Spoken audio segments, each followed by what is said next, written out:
JBN, we keep you informed. I am Michelle Jones, and in the news, murder in Seaview Gardens, St. Andrew. The police are probing the shooting death of 38-year-old Jermaine Johnson, a laborer of Chadwick Path, Phase 1, Seaview Gardens in St. Andrew. The police say Johnson was attacked by unknown assailants along the Eagle pathway in the community on Wednesday night. It is reported that about 8:25, two men approached Johnson and opened gunfire, hitting him. The police were summoned, and on arrival, Johnson was seen with gunshot wounds. He was taken to hospital, where he was pronounced dead. Police Constable commended for refusing to accept bribe in Clarendon. A police constable is being commended for refusing to accept a bribe from a man with whom he had a matter in court in Clarendon on Thursday.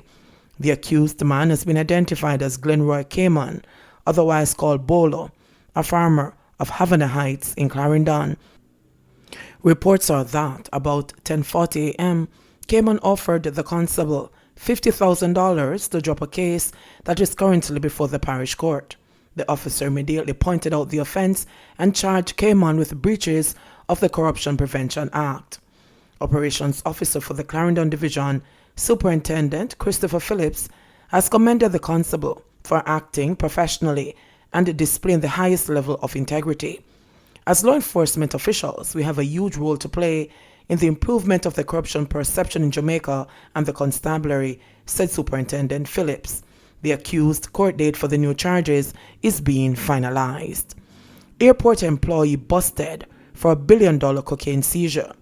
An airport employee was arrested in connection with the seizure of just over $2 billion worth of cocaine at the Norman Manley International Airport.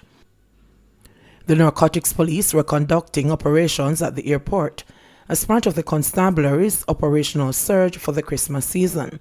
When about 9:45 a.m., the team searched the vehicle belonging to the airport employee, and 239 packages of cocaine were found. He was arrested and remains in police custody. Investigations have since revealed that the drugs, which weigh 611 pounds or 270 kilograms, were destined for the United States of America, where the going rate is US $50,000 per kilogram. Earlier this week, the narcotics police issued a warning that they have increased their presence at strategic locations across the island. The division's leadership says Thursday's bust is an indication of the team's resolve to stop illegal drug trafficking, and reiterated a warning for would-be drug traffickers to desist. Judge withholds decision in Reid case. Hugh Wildman, the attorney representing former Education Minister Reid, and the Caribbean Maritime University CMU President Fritz Pinnock, and their co-accused, told the court yesterday that his clients should walk out the courtroom with their freedom intact. Reid, his wife Sharon, their daughter Cheryl, Pinnock, and the Brownstone Division Councillor Kim Brown Lawrence are facing corruption charges. The 5 accused were charged in connection with a major fraud and corruption probe by the Financial Investigations Division, FID, involving transactions at the CMU. They will know on February 4, 2021, if they have a case to answer. Yesterday, the decision was expected from Chief Parish Judge Chester Crooks. However, additional submissions were heard from the defense and the prosecution. The arguments largely focused on whether the Independent Commission of Investigations Indicom Act and the Privy Council decision thereof are distinguishable from the Financial Investigations Division FID Act. We say the FID Act is distinguishable from the Indicom Act for a variety of reasons, said Prosecutor Richard Small. The FID Act specifically recruits police officers, police constables, to carry out the function of authorized officers under the FID Act, quite unlike the Indicom Act, which expressly disqualifies police constables from carrying out any of the Commission's functions or investigation. Small said there is no provision on the FID Act that can be pointed to where the Act says it has suspended the statutory powers of a constable. Wildman had argued in October that the FID was an investigative body and does not have legal authority to bring criminal charges or obtain a fiat from the Director of Public Prosecutions, DPP, to prosecute the defendants. Defense Counsel Carolyn Chalk, however, said both the FID Act and the Indicom Act were quite similar. You cannot read into legislation additional powers. If they intend additional powers to be given, they would have specifically included additional powers. Similarly, the Indicom Act, it was intentional that Indicom officers do not have prosecutor powers, and this is why it must go through the DPP's office, Chuck said yesterday. The DPP, respectfully I submit, does not have no choice but to join what has already happened and try to guide it in a way that it can be prosecuted, Chuck said. In all the reading I've done, I have not read anything to support that, Judge Crooks responded. Wildman then told the court that he heard so much absurd from the prosecution and could not address them all. If it had no life from the beginning, then the DPP can't take over something that doesn't exist. There's no charge before the court. How can the DPP take over something that doesn't exist? Wildman said, pointing out that the counts against his clients were laid in breach of the FID Act. I thank both sides for very comprehensive arguments. I came here prepared to rule today, but having heard further submissions from both sides, I think, on the side of caution, I will give myself time to fully appraise myself before I rule on this matter, Crooks said. One COVID-19 death, 99 new cases in Jamaica. Jamaica recorded one COVID-19 related death and 99 new cases on Friday, according to the Ministry of Health and Wellness. The deceased is a 45-year-old male from St. Catherine. The latest fatality brings the death toll from the coronavirus in Jamaica to 271. The 99 newly confirmed COVID-19 cases bring the total number of cases on record for the island to 11,608. Recoveries increased by 132, bringing total recoveries to 7,799.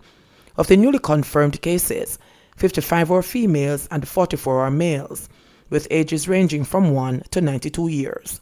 The cases were recorded in Westmoreland, 16, St. Catherine, 16, St. James, 16, Manchester, 15, St. Anne, 6, Clarendon, 5, Hanover, 5, Kingston and St. Andrew, 5, St. Thomas, 5, St. Elizabeth, 4, Trelawney, 4, and St. Mary, 2. There are 8 moderately ill patients and 7 critically ill patients among the 3,383 active cases now under observation in Jamaica. Holness and Green ban parrotfish from their plates. Prime Minister Andrew Holness says he has stopped eating parrotfish and is hoping that other Jamaicans consider not putting the much-loved fish on their plates. I have made a decision, Minister Floyd Green, that I will no longer send to get my favorite fish, which is the parrotfish, Holness said. It is hard to tell a Jamaican not to eat parrotfish. I'm not here saying that to any Jamaican. I'm just telling you what my decision is. Environmentalists have been pushing for a ban on parrotfish, which they say clean coral reefs by eating the algae that grow on them and excrete sand, which is one way of countering beach erosion. Holness, speaking at the launch of the Southern Plains Agricultural Development Project yesterday, said that having reviewed matters relating to fisheries and the environment, he has concluded that the country's parrotfish stock is being overfished. We have to be far more enlightened in how we manage our fisheries resources. We can actually fish it to an end. It is possible, and we have seen it, Holness said, adding that the role of the parrotfish in the ecosystem is critical. Every single Jamaican should take this into consideration, that our consumption of this species of fish could actually have an impact on our environment, the Prime Minister said. He said that while God gave man dominion over the land, he gave us intelligence as well. And if we see that our actions are damaging the land, we have to use that intelligence to change our behavior. Agriculture and Fisheries Minister Floyd Green said he stopped consuming parrotfish a few years ago. Upon learning of the critical role that the parrotfish plays in our ecosystem a few years back, I thought the best thing to do was to stop my consumption of it and instead consume other species. For me, I figured I could help reduce the desire to supply if I started to reduce my own personal demand for it, the minister said. JBN, we keep you informed. Please remember to subscribe, like, share, leave us a comment, and click the notification bell to receive our daily news items.